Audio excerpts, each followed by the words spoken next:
น้องคะพอดีแอร์ห้องพี่มันเปิดไม่ได้อ่ะมันเป็นอะไรไม่รู้น้องมาช่วยดูให้พี่หน่อยได้ไหมออนเดี๋ยวเพิ่งกลับห้องนะ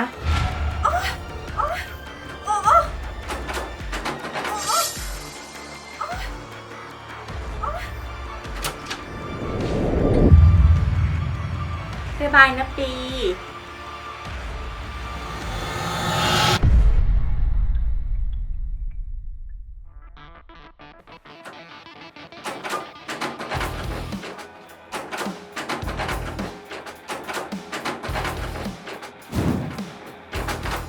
โอ๊ยทำไมประตูล็อกอีกแล้วเนี่ย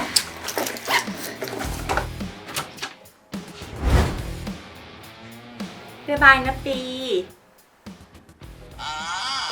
พี่เมย์พี่ทำแบบนี้อีกแล้วนะเอาผู้ชายเข้าห้องอีกแล้วหนูบอกแล้วใช่ไหมมันไม่ดี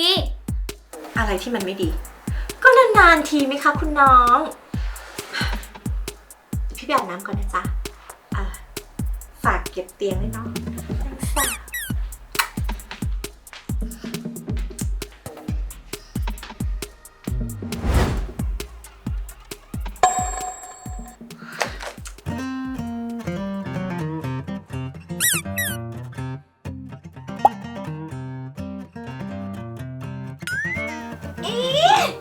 พี่เมย์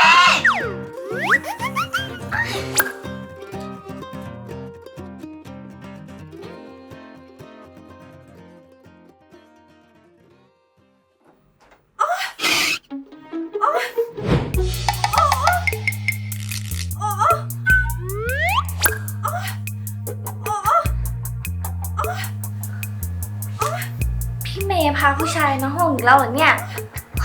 แค่อาทีนี้ก็11 คนแล้วนะ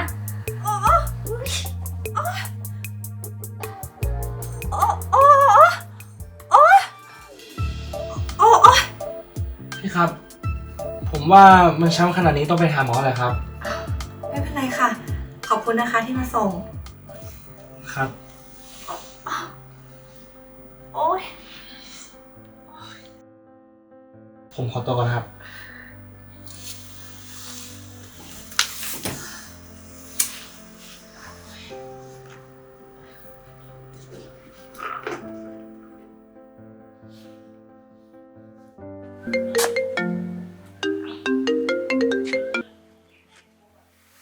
ฮัลโหลออนพี่ฝากซื้อยาหน่อยสิ พี่เมย์พี่อย่าบอกนะว่าพี่ท้องอ่ะพี่เมย์นะพี่เมย์ทำไมไม่รู้จักป้องกันเนี่ยหนูก็เตือนพี่แล้วเตือนพี่อีกทุกวันเนี้ยหนูไม่รู้แล้วนะว่าห้องเราอ่ะเป็นอะไร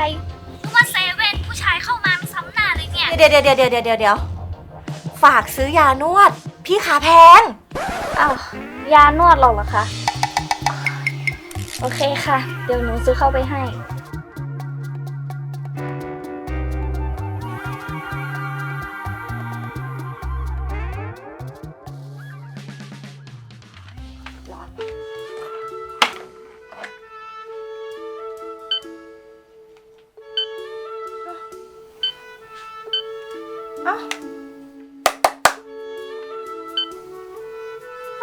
แอร์เป็นไรเนี่ย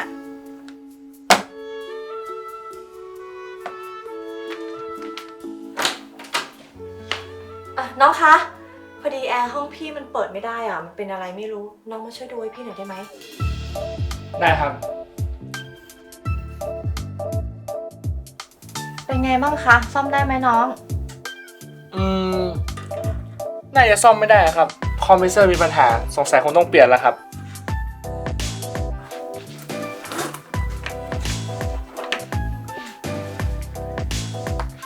ฮัลโหลออน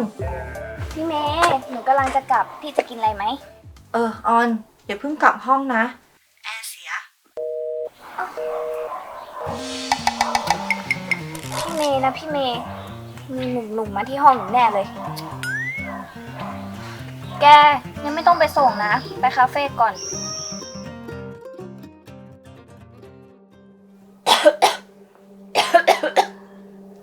พี่เมย์นะพี่เมย์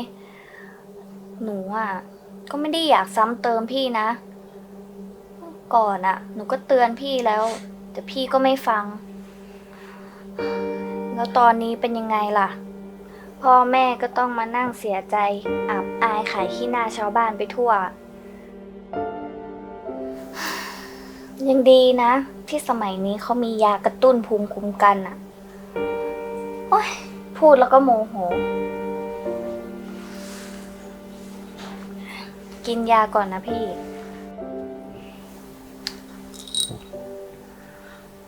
ออน พี่รู้นะว่าพี่ผิดไปแล้ว พี่กลับไปแก้ไขอะไรไม่ได้แล้ว แต่พี่สัญญานะ ว่าพี่อ่ะจะกลับไปเป็นคนดีทำแต่ความดี แล้วก็รักษาเนื้อรักษาตัวให้ดี พี่ขอบคุณออนมากๆเลยนะ ที่ยังอยู่ข้างๆพี่อ่ะ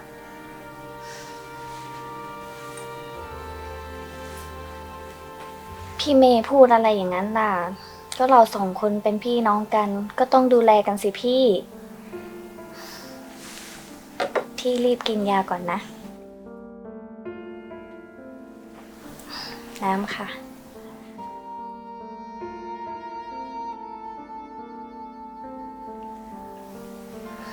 เดี๋ยวพี่เมย์พักผ่อนนะคะ เดี๋ยวหนูไปเรียนก่อน